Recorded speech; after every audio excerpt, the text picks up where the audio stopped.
Em primeiro lugar, bom dia. Meu nome é Otoniel de Lima e o nosso grupo, aliás, a nossa dupla vai falar sobre os vícios do negócio jurídico.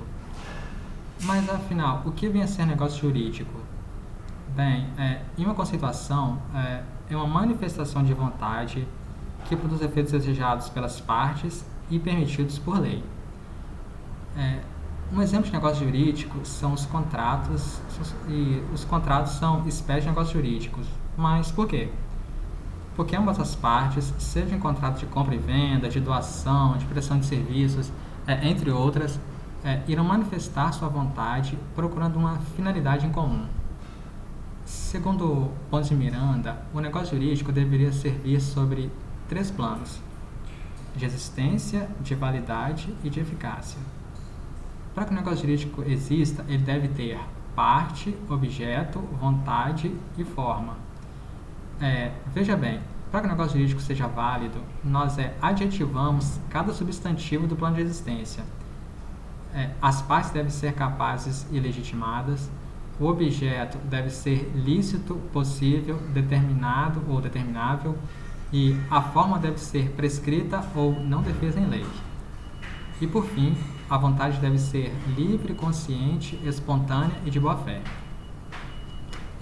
Os vícios do negócio jurídico residem exatamente nos requisitos de vontade. Quando a vontade é manifesta de forma viciada, isso gerará nulidade do negócio jurídico. Entre os vícios do negócio jurídico, existe uma separação. De um lado, os vícios da vontade ou do consentimento. O erro, o dolo, a coação, o estado de perigo e a lesão. E do outro lado, os vícios sociais, a fraude contra credores e a simulação. Por não ficar muito longo, iremos falar sobre os vícios da vontade, ou seja, os 5 primeiros. Vamos começar pelo primeiro, que é o erro. O que vem a ser o erro?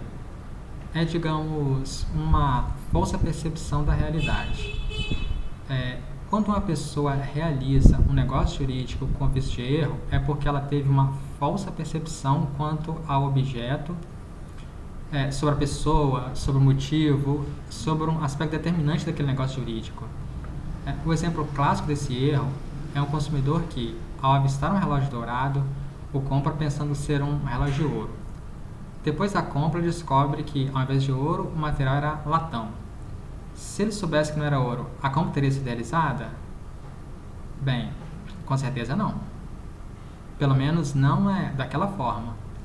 Então, é um negócio jurídico viciado por erro. No Código Civil não existe diferença de tratamento entre erro e ignorância. São tidos por sinônimos. Mas existe uma diferença conceitual entre esses dois termos. Vejamos bem. No erro, utilizado como, por exemplo, relógio, o engano foi no material, relógio de latão por relógio de ouro. Na ignorância, o erro seria mais grave, como, por exemplo, o consumidor queria comprar um smartphone e vê na loja um aparelho bonito, compra, mas chegando em casa descobre ser um GPS. Ignorância seria um desconhecimento bem mais amplo da realidade. Um erro acentuado, exagerado. Qual a consequência desse erro no Código Civil? Tanto faz se for por erro ou por ignorância, segundo o artigo 178 do Código Civil, isso será taxado como anulável. E o segundo vício é o dolo. O dolo é um induzimento a erro. No erro, a pessoa erra sozinha e no dolo ela é induzida a errar. Utilizando novamente o exemplo do relógio, o vendedor leva o comprador a acreditar que o relógio dourado, feito com latão, seria de ouro. E, nesse caso, a utilização de um subterfúgio, uma intenção de enganar.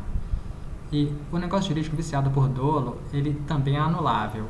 E a ação é a ação anulatória.